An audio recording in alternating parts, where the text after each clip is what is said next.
With summer 2019 coming to a close, I think it'd be time to talk about some of the best films that came out this summer. Now, while there are plenty of films that I can mention on this list, I only want to talk about 5 because I feel like 5 is not only a smaller number compared to 10, but I feel like that I can go into more depth into some of these films, whereas with a top 10 I'd have to skim over. So yeah, there are plenty of honorable mentions, to talk about, and I could do a whole video if you guys want me to. Just let me know in the comments down below. Without further ado, let's get into the top 5. At number 5, we have Wild Rose, which is this country sort of film that takes place in Scotland, where a young woman named Rosalind, played by Jessie Buckley, wants to be a country singer in Scotland, but she has some hard times after she recently got released from prison and is having a hard time finding work. And I think this film is probably one of the most realistic depictions of post-prison life I've seen since Blind Spotting. No one really wants to talk about what life is like after prison. No one wants to talk about failed ambitions or being with a parent that doesn't necessarily like you or having children for that matter. And I think with Wild Rose, it takes all those factors into consideration and does the best job it can in that situation. Also, too, I think Jessie Buckley may be giving out the best performance in 2019. I mean, she does a fantastic job in this film. She really gets down the accent of Scotland very well, especially around Glasgow. And she's also a really good singer, too. Some of the songs in Wild Rose are so catchy. I've even repeated some of them on my Spotify list. But yeah, anyhow, Wild Rose didn't get that much attention when it first came out because it was a fairly small film. But, if you guys get a chance to see this, go check it out. I highly recommend it. And this was a tough spot, putting it at number 5. There were other films that could have easily taken this spot, but I feel like with Wild Rose, it's one of the more realistic films that came out throughout the summer, maybe even throughout the entire year. So yeah, watch out for this film towards my year-end list.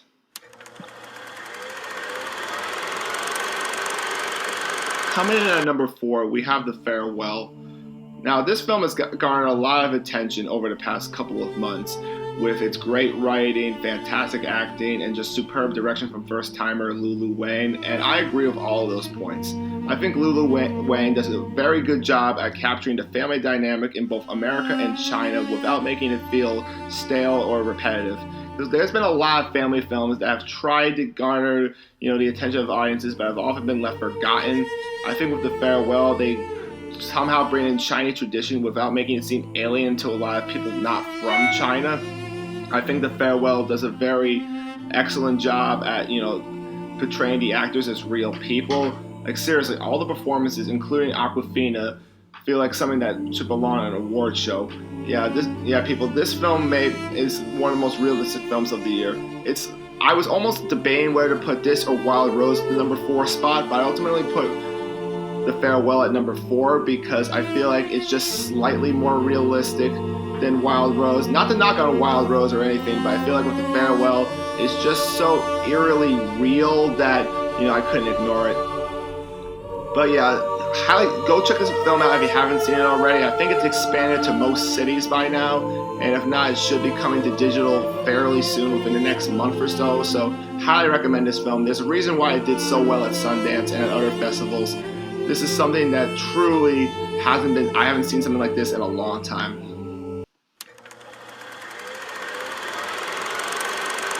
Alright, coming in at number 3, we have Mike Wallace is Here. Now, this might be the best documentary I've seen all year. With a guy like Mike Wallace, you need something that's going to be hard-hitting and that's going to be very solid. And that's exactly what I got for this documentary. I mean, Mike Wallace was one of those guys who didn't take no for an answer. He was someone that was very aggressive on the interviewing front, but he was never like a yeller. He was never someone who got under your skin in a way that made you feel, I would say, off-put. No, rather he was someone who, if he wanted answers, he would get them, but he would do it in such professionalism that I don't think any reporter of today could really match up to it. And I think the documentary, the way it was handled by showing clips of Wallace throughout his life and showing different clips of 60 Minutes and his old programming back in the 50s, I feel like it was a very interesting take on how to handle such a person. Rather than doing the method that they did in Won't You Be My Neighbor, which, don't get me wrong, that's a fantastic documentary, but I do feel like that with a film like Mike Wallace is here, you need to handle it in such a way that's going to match up with the style of Mike Wallace. And I feel like this film is handled very well in that sense. It's hard hitting. It doesn't give up on trying to find the answers, and I feel like it's very honest in its portrayal of Mike Wallace. They don't shy away from some of the stuff he's done in his life, some of the stuff he's been through. But yeah, highly recommend seeing this one if you can. It's in small theaters right now, but go out of your way to go see this one. It is a must.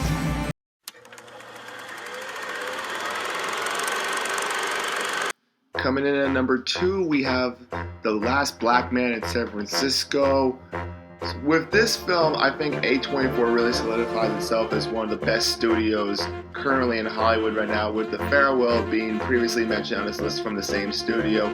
A24 is able to present a film that really displays the gentrification going on in modern-day San Francisco, in large part thanks to Joe Talbot, the director, and Jimmy Fails, who does a terrific job as playing, Jimmy Fails. This semi-employed African-American male who lives in San Francisco and was trying to reclaim his old family house, but there's some trouble going on with, the real estate market in San Francisco, since it's largely inflated over the past, few decades. And it really explores not only gentrification, but changing neighborhood landscapes and really talking about the culture of San Francisco. And I think The Last Black Man in San Francisco, it doesn't shy away from showing the harsh realities of life, but it's also a very artistic film in a lot of ways.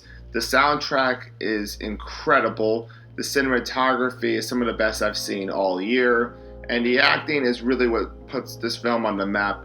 Jimmy Fails, like I mentioned earlier, does a terrific job along with the supporting cast, and Danny Glover, surprisingly enough, makes an appearance in this film and once again proves that he is a great veteran actor. So this film didn't get particularly a lot of notice when it first came out since of its small budget. However, it should be on DVD and digital right now, so if anyone has a chance to go see it, I highly recommend you do.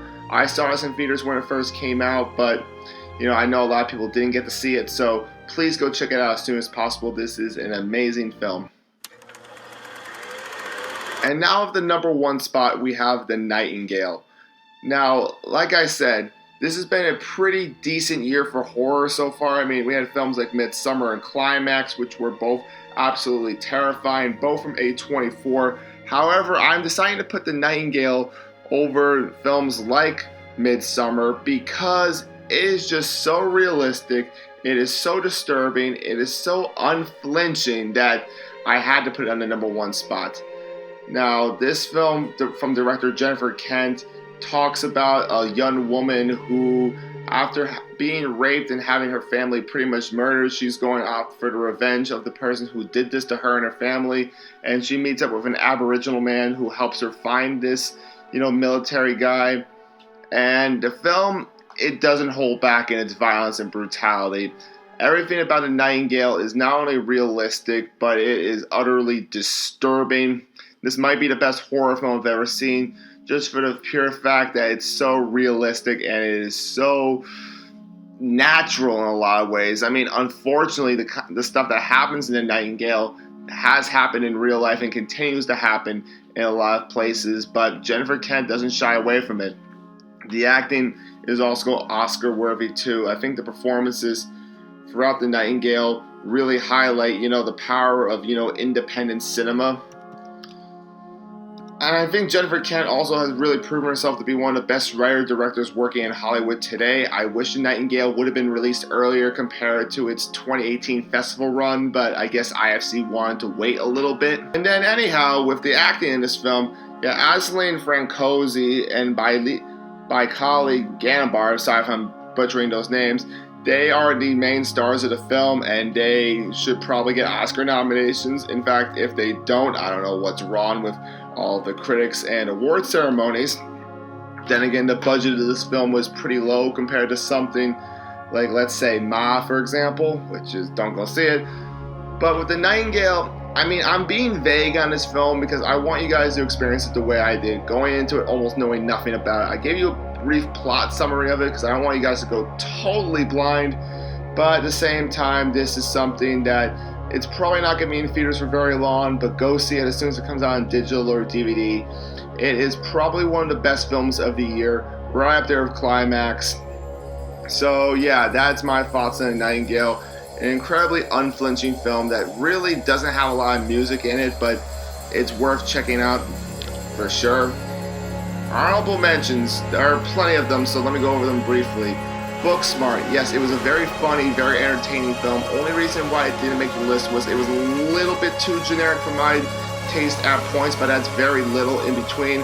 Olivia Wilde is a great first-time director. Hopefully she can continue to make films. Midsummer, I was very close to putting it on the list, but ultimately I decided not to because I think The Nightingale and The Last Black Man in San Francisco were simply better films. And I think Midsummer was a little too nonsensical for my taste, and also I just liked Hereditary a little bit better. The Dead Don't Die. I don't know why people hated this film so much. I think Jim Jarmusch did a really good job with this film. Unfortunately, the only setback for me in this film was that, again, the character development was a little weak. Then again, this wasn't a very strong character film to begin with, and it's okay. Some films don't need to be, and it pulls it off just fine. The Peanut Butter Falcon, yes, that was a very good film to say the least. I'm surprised it wasn't sappier than I thought it was going to be. Shia LaBeouf and Dakota Johnson have great chemistry in this film, to say the least. My only little gripe with it is that, it is a little bit predictable at points, but then again, it's not overly offensive. One Child Nation, one of the better docs of the year for sure, along with The Biggest Little Farm. It is very disturbing, highlighting the one-child policy in China some time ago, but I do feel like that this is something that needs to be made. And finally, we have Loose. I actually went to a Q&A of this film. It was very interesting. Got to meet Kelvin Harrison Jr., very nice guy. And yeah, this was a very nice film to check out. So that is my summer list, guys. What do you think of it? Let me know in the comments down below, and I'll see you guys around.